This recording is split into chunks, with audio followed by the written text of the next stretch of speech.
దానికన్నా ముందు లాల్ బహదూర్ శాస్త్రి గారు పట్టుబట్టి పాకిస్తాన్ మీద యుద్ధానికి వెళ్ళి లాహోర్ దాకా ఆక్రమించుకున్న తర్వాత కూడా ఒత్తిడి తెచ్చారు ఆయన మీద.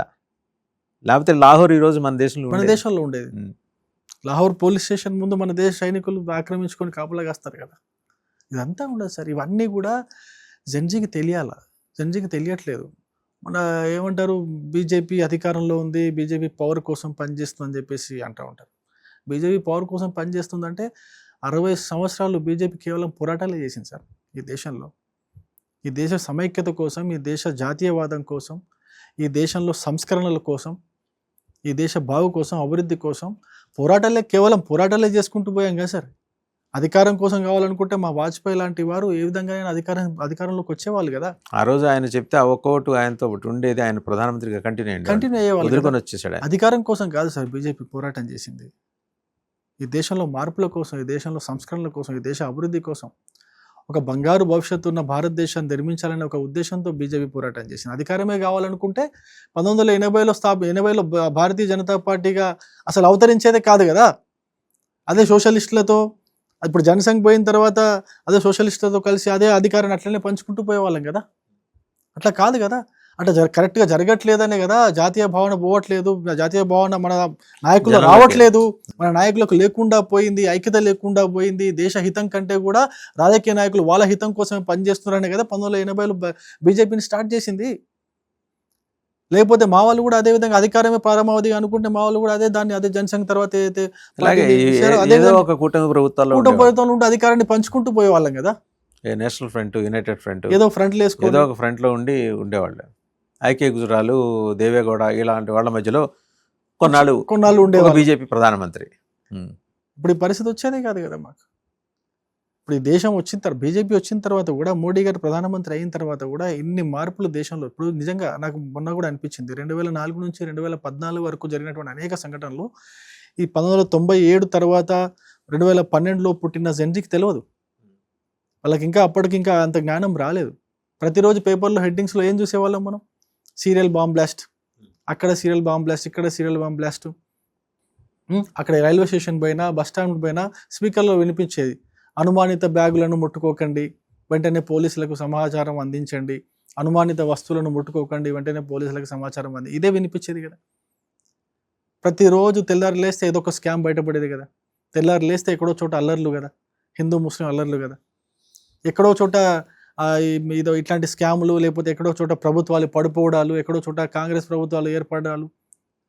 ప్రతిరోజు సరిహద్దులో అల్లర్లు, రాళ్ళు రువ్వారు, పాకిస్తాన్ సైనికులు వచ్చేసి మన జవాన్లను చంపుకొని పోయారు.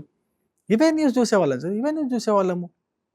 ఇప్పుడు నీట్ కోసము ఏదైతే చేస్తున్నారో, నీట్ కోసం ఏదైతే జంతర్ మంతర్లో చేశారో, అప్పట్లో మెడికల్ సీట్ సాధించాలంటే ఎన్ని సార్?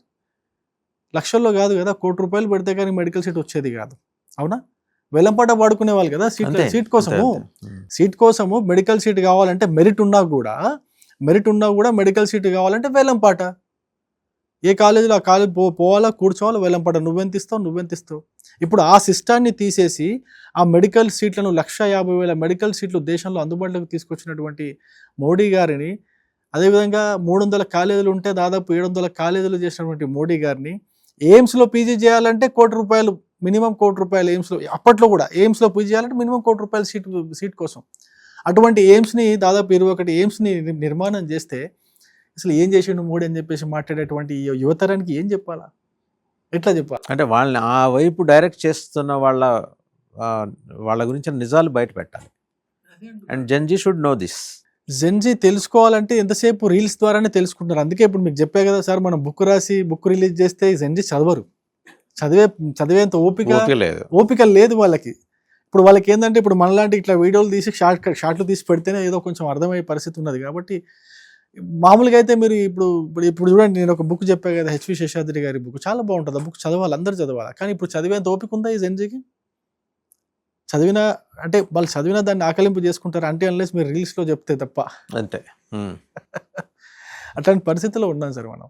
సో అందుకే యువతరానికి తగ్గట్టుగా మనం కూడా మన యొక్క చెప్పే విధానం వాళ్ళకి అర్థమయ్యే రీతిలో సులువైన మార్గాల్లో చెప్పాలి, విషయం కన్వే చేయడం అనేది ప్రధానం.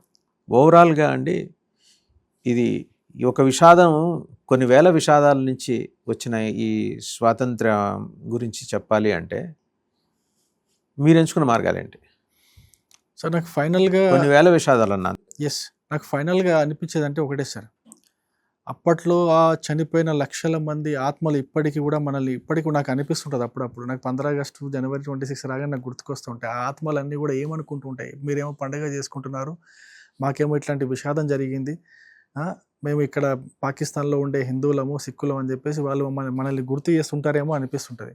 సో ఆ విషయాలన్నీ కూడా, ఆ ఆత్మఘోషలన్నీ కూడా ఇప్పటి తరానికి తెలియాలంటే మనము ఖచ్చితంగా సో అంటే వీ హ్యావ్ టు ఐడెంటిఫై అండి. మనకు అన్సంగ్ హీరోస్ అందరి గురించి కనీసం మీరు అన్నారు కదా, రీల్స్ ద్వారానో షార్ట్స్ ద్వారాను తెలియజేయాలండి. అంతే, ఇది ఒక ప్రయత్నం.